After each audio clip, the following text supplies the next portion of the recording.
I've been collecting Pokemon for over 25 years and this is my Pokemon collection.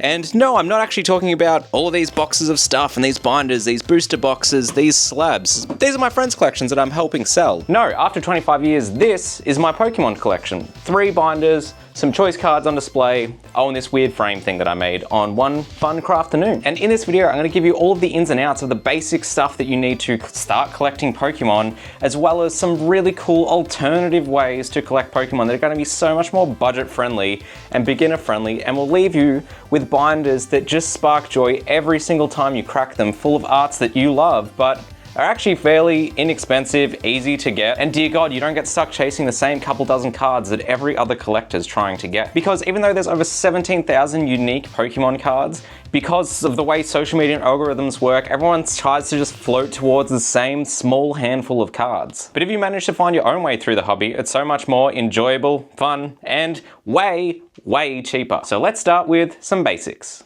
I kind of feel like I'm holding an ancient tome, just like, ah yes, and on the first day there was Bulbasaur. Alright, let's start with just some basic products that you're going to want to know about. The fundamental start of all of Pokemon are, oh this isn't a good camera angle, are humble booster packs. Now booster packs only a couple years ago were everywhere and really cheap. In the last couple years though, they've really nearly doubled in price where I am. In Australia, it used to be like $5 or $6 was the sort of retail price, Australian that is, for a booster pack. Now the retail price is $8.50, and if you basically go anywhere other than big box stores, you're probably more paying $9 or $10 a booster, which is crazy. If you go to local game stores and stuff, you might be able to pick up what's called a sealed booster box, which is just 36 boosters. Hopefully you're getting that a little bit cheaper than what the retail price just buying 36 individual boosters is, but that's becoming less and less common. The other really common product, I don't have a sealed version of with me right now, but they are called ETBs or Elite Trainer Bundles. They come with typically 9 boosters and some pretty fun accessories, to be fair. Dice for playing the card game, card sleeves that are themed with whatever set of the ETB that you're buying. But nowadays there are 2 really big problems with buying boosters. The first one is, now unfortunately you have chosen the worst time to get into Pokemon because products are pretty few and far between to find them, or if you are finding them, sometimes you'll be buying them at extortionate rates because someone is reselling them. We'll cover that a bit later. But the thing about boosters anyway is that even if you are buying them at retail, they're never really that great a deal to begin with. You are very, very unlikely to get the cards that you actually want. So what you are basically always better off doing financially is just to buy the individual cards that you want, which is good news and bad news. That it's more often than not going to be so much cheaper just to go out buy the actual cards that you want. Unfortunately, if you do only want the cards that are like $1,000 plus, the very top chase cards in a given set, okay, then you're starting to outlay a lot of money, but we'll cover some alternatives to that later on in the video that should help you out. Now, I'm not going to sit here and tell you not to buy boosters. I just want you to be informed that when you're opening a booster, you're kind of paying a premium to have the fun of maybe getting it out of the pack itself. Now, I'm someone that also plays Magic the Gathering, the world's other most popular TCG. And even though I have been into Pokemon for over 25 years, I still have my childhood cards that I got when I was like 4 or 5. I've kind of floated in and out of the hobby across all those years, and sort of the last time that I really got back into it that brings me through to now was around 2020. And the reason that I got back into it was because no one in my town was selling Magic the Gathering product, and I just wanted to open some boosters because opening boosters is fun, and Pokemon was a really cheap way to do that. I basically never paid more than $4 Australian for a booster until like a year ago, until like 12 months ago. I just refused to pay less than that because I just liked opening them. They were fun. They were just fun to open. Opening boosters is fun. So it's acceptable to buy them, but not if you really think that you're going to try and get your money's worth out of them. Now, when it comes to Elite Trainer Bundles, one thing that you might quickly work out and then ask yourself the question is, why are these so popular if when you do the math, they work out more expensive per booster than just buying straight booster packs or booster boxes? And the short reason is that these are really popular for, one, they just look nice. People just like the way that opening an Elite Trait Bundle feels. But the other big reason is that When you're buying a sealed one of these, it's a nice way to get a nice handful of packs and basically be guaranteed that they haven't been tampered with in any sort of way. Like, you are buying something that has official Pokemon shrink wrap on it. If you're buying it from a retail store, you have a really high confidence that you're not buying something that someone's pre-opened and taken all of the good cards out of. The other big thing to know when it comes to buying boosters is that Pokemon has a really long history of people basically trying really hard to work out what's inside these packs without opening it.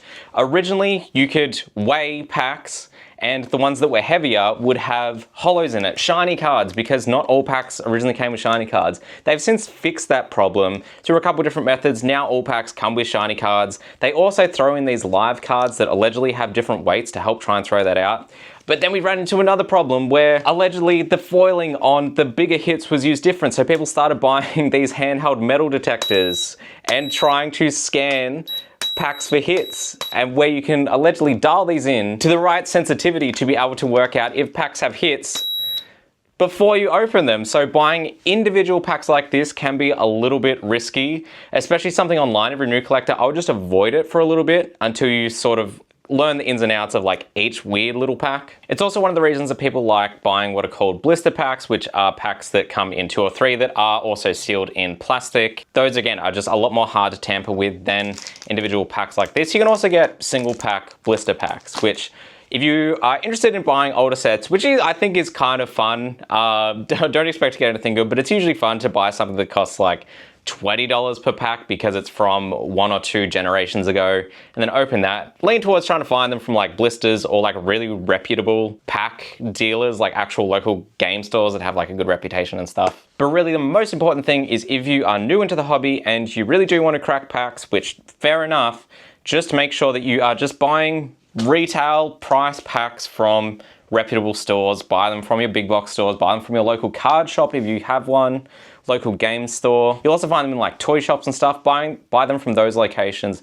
Absolutely do not buy them off like eBay, Facebook Marketplace, because you're either buying something fake or you're buying something off someone who has just gone to like Target or Walmart or Kmart or whatever. And yes, we have Kmarts in Australia. They're like our biggest retailer. It's separate from US Kmart, and every time I mention it in a video, Americans lose their mind. It's a separate company, it's just also called Kmart here.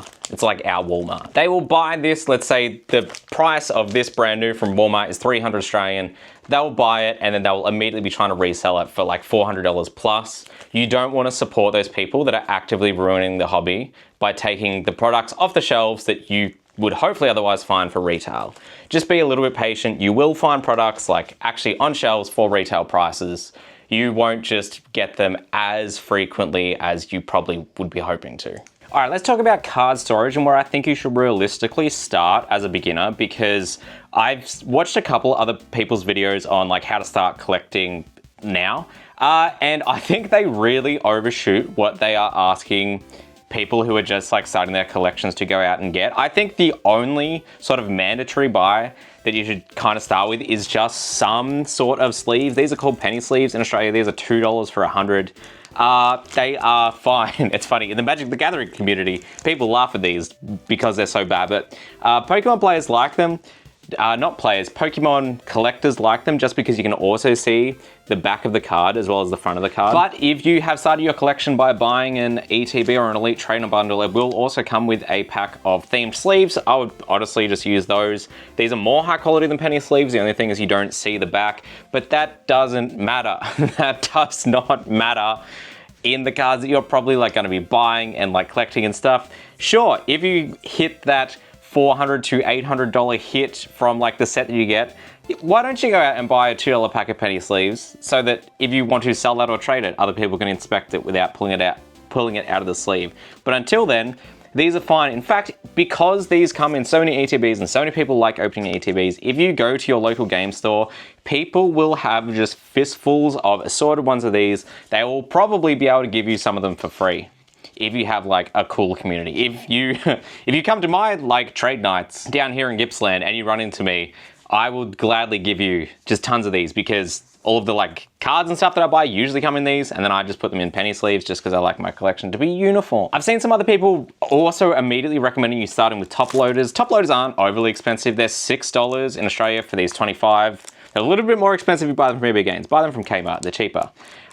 These are just a like harder plastic that you can stick your cards in, help like protect all the corners and stuff. I personally actually really like the way the cards look in top loaders, but I really do think for like new people, this is overkill. If you're pulling like a $5 card out of a booster, you do not need to be protecting it with a top loader, especially because if you get top loaders, you're then nailed into trying to store these in some annoying way, or you need to buy a top loader binder, and I really don't like top loader binders. Speaking of which, let's talk about binders.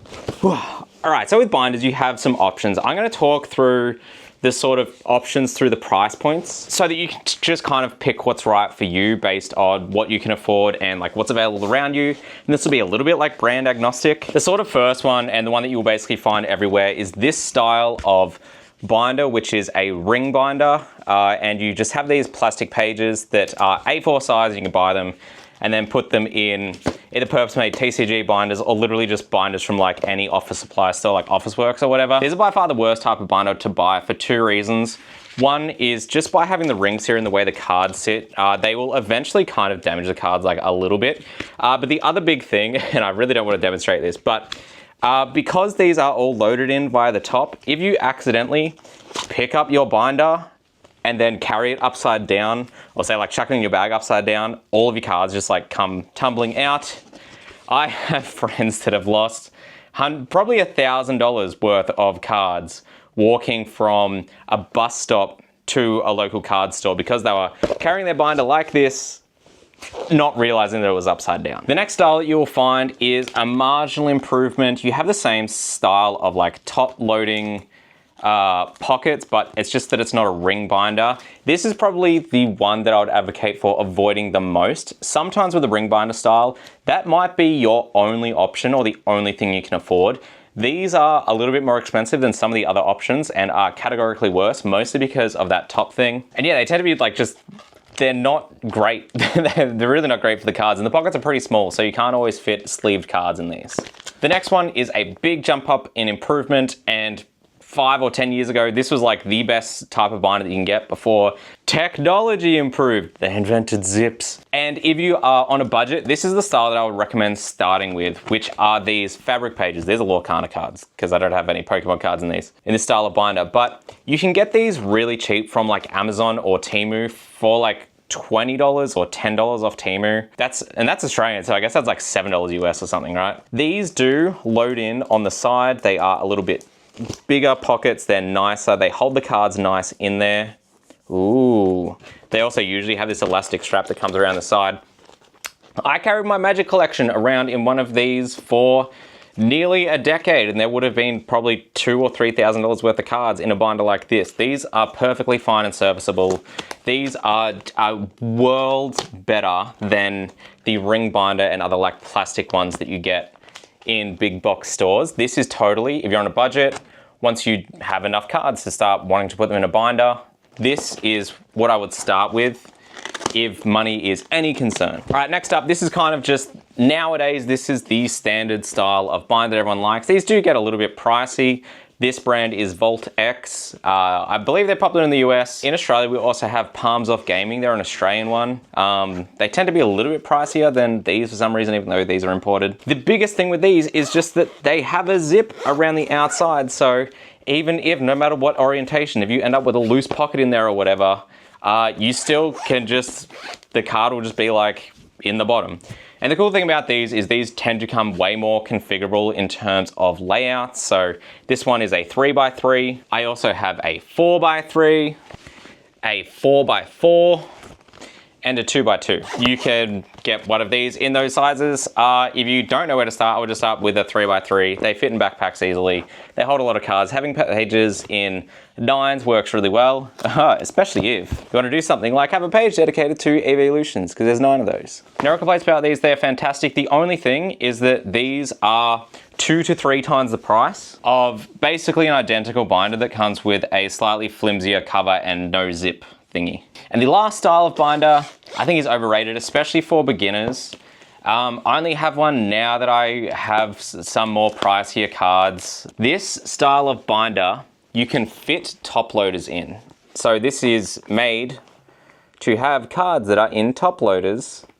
Oh, there goes $200. The slots straight into that. If I wasn't so actively just trying to trade for like bigger and bigger cards, I kind of wouldn't bother with this. The other thing that I would say about this is, again, I really like the way that like cards look in top loaders. So I do like that I can just like have a kind of display thing for these. But if these are all cards that I was definitely going to keep permanently, I think I'd rather just like build some sort of display instead of having some top loader binder. I really don't think this is something you need to buy until you have multiple cards over probably $200. The level of protection that your cards get from just like a sleeve in these style of binders is more than adequate. And then probably the last thing to touch on with binders is that if you already know that you are definitely going to get into graded cards, which are also nicknamed slabs because they come in this plastic slab, you can get binders that are made to hold these, even though I think a lot of people that deal with slabs more so transport them around in like cases, or they're only buying them for the couple of cards that they really want to have like a really good copy of that they know is like fantastic and authenticated and stuff, and will put them on a shelf. So as a beginner, you definitely don't need to be buying binders that can hold slabs. But it's probably a good time to talk about what is the deal with graded cards. So graded cards exist in every kind of card collecting hobby.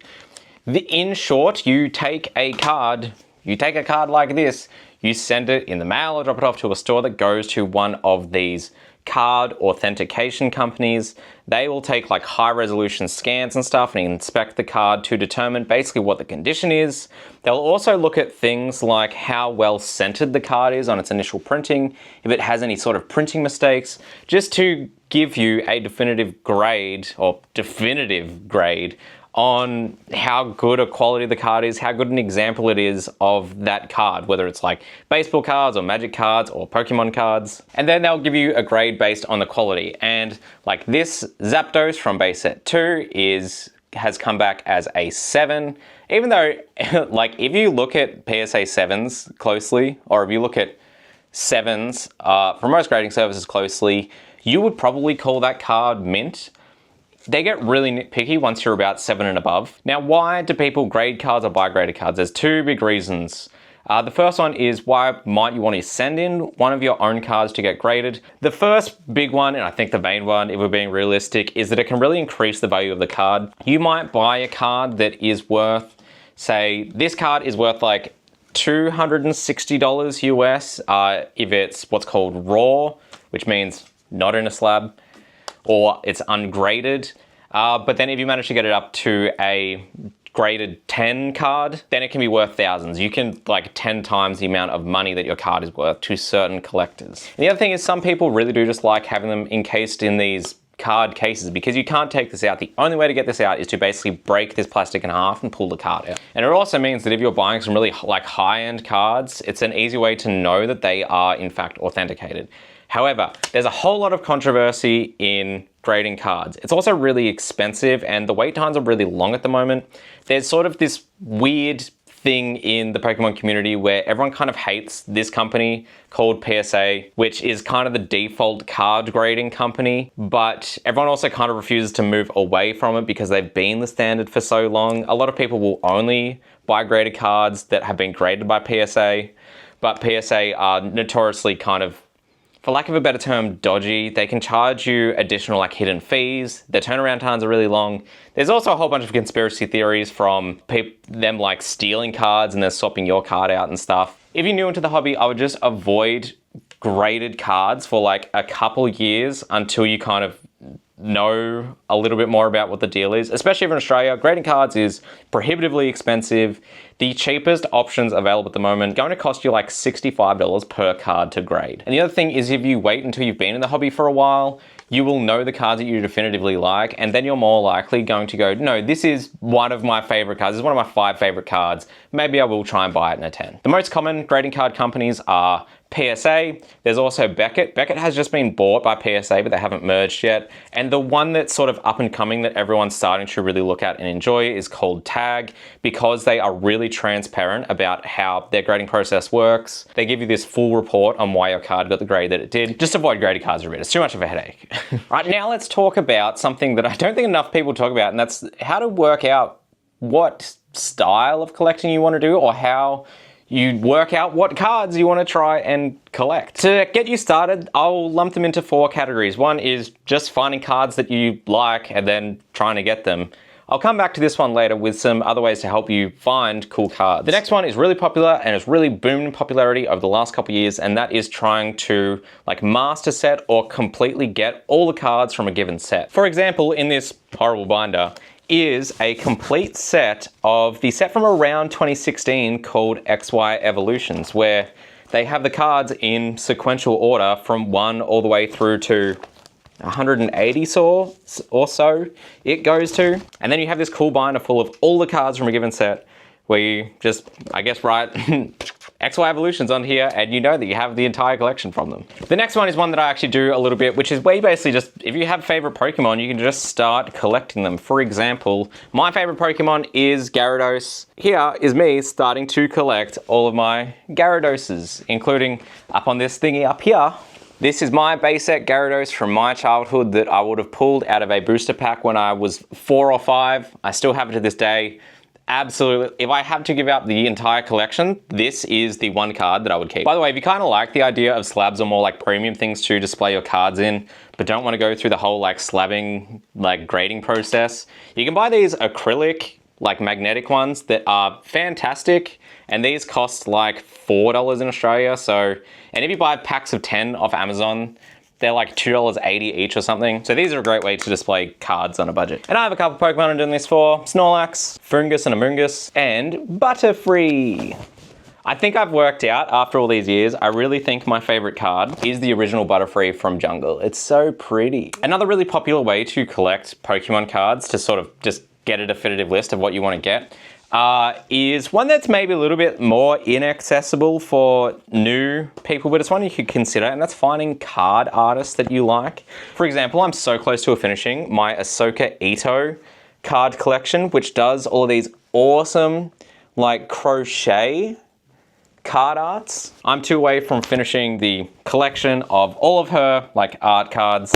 And it's one of the coolest binder pieces. Nearly all of those cards are like 20 cents each, and it's definitely the piece that I get the most like compliments and stuff on when I'm like showing off like my collection of binders and stuff. Because everyone's like, oh yeah, that's cool that you bought all the Butterfrees or whatever. And then you just flip to some crochet art that if I'm, apart from like 3 cards, they are all under like $1. And that's the one that everyone goes like, oh man, like that's sick. That's so cool. All right, so for both collecting cards from only the same artist and only the same Pokemon, there's a fantastic resource that you can use called Cerebi.net. There's this trading card side to that website where you can go to either individual Pokemon or individual artists, and they will show you every printing of that card.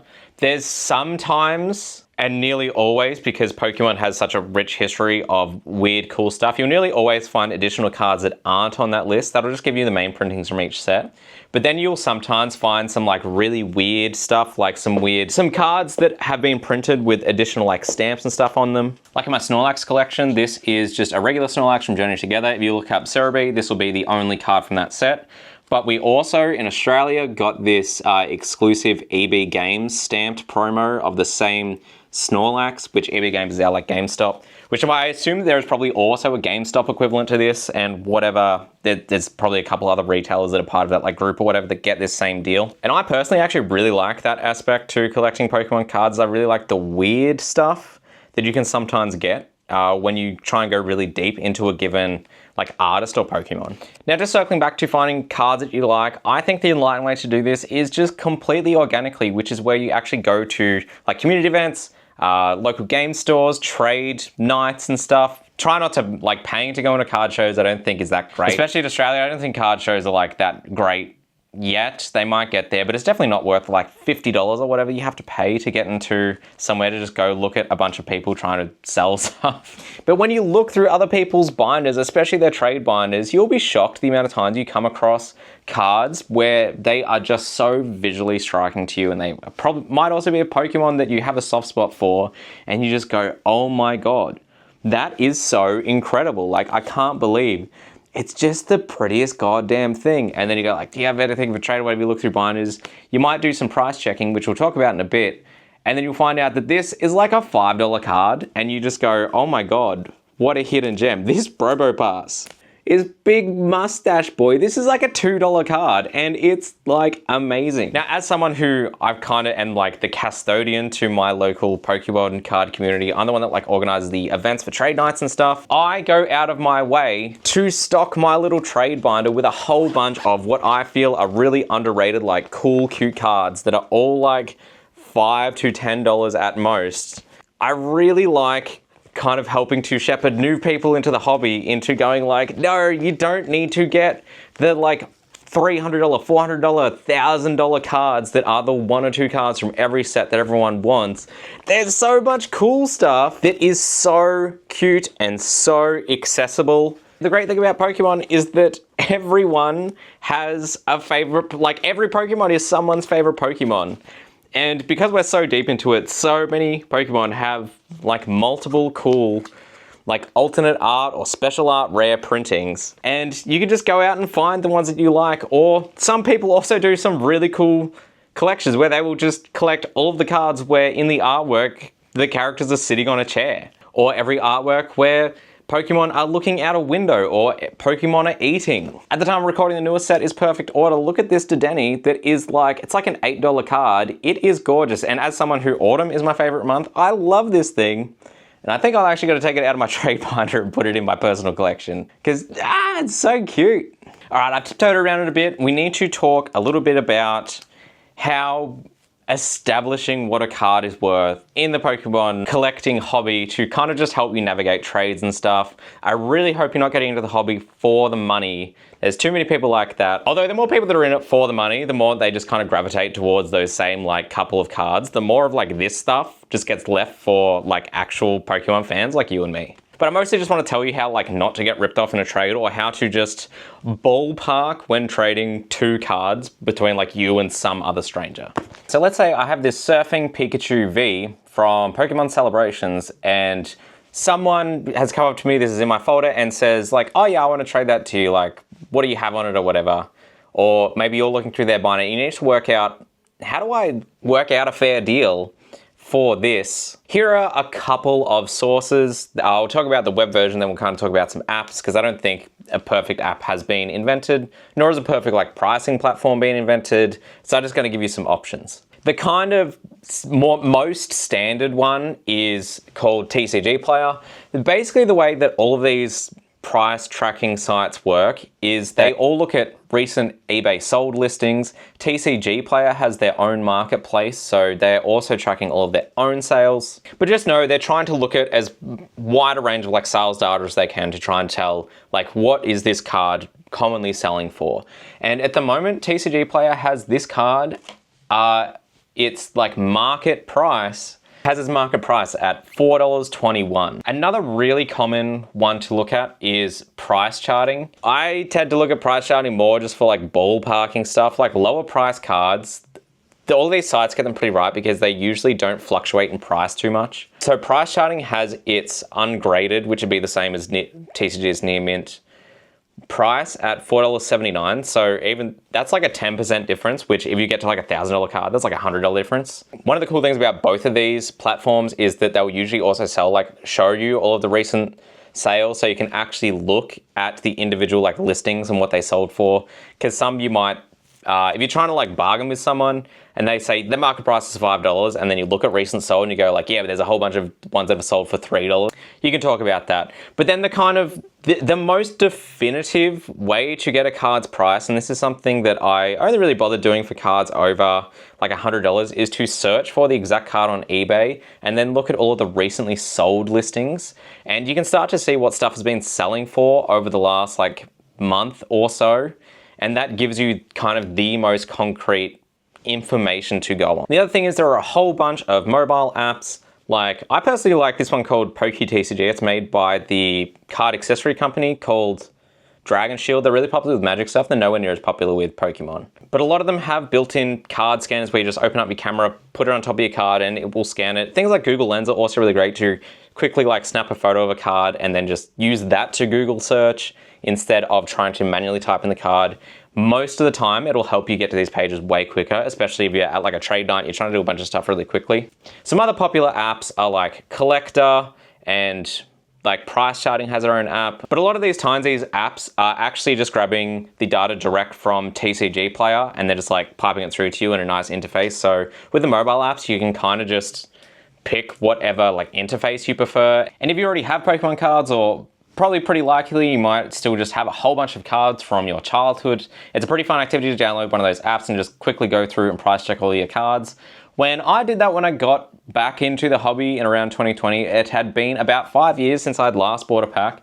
And well, a bunch of the cards that I had from around 2016 that were worth a bunch at the time had completely tanked. But then there were a fair few cards that had also like really skyrocketed in price, and then I got to sell those and then buy like more modern cards that I wanted, and I got to start collecting again. I've already talked for way too long. I really want to help you find your own way in Pokemon collecting. It's so fun and rewarding, but just try to, even though you're watching this, try to keep off like social media where you see just videos again and again of people collecting the same like 10 cards. It's like Moonbryon, that new Charizard EX, and also don't scalp products. I'm starting this channel because I really want to help lead the change that I want to see in the Pokemon community, because there's still so much fun. Every time I meet other collectors in person, everyone's so happy. Everyone's so excited to actually meet people that are also dealing with kind of the burdens of the hobby at the moment. And I really think that even though there's so many people that just look at this hobby and see nothing but dollar signs, that there is still, the vast majority of collectors are still in it for the right reasons. I really want to help those people be able to navigate the current landscape and also like changing landscape of Pokemon. So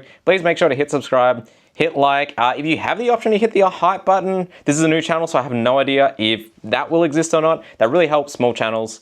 This is my first time posting on this channel though. It's a long form content, so I hope you liked it. Bye.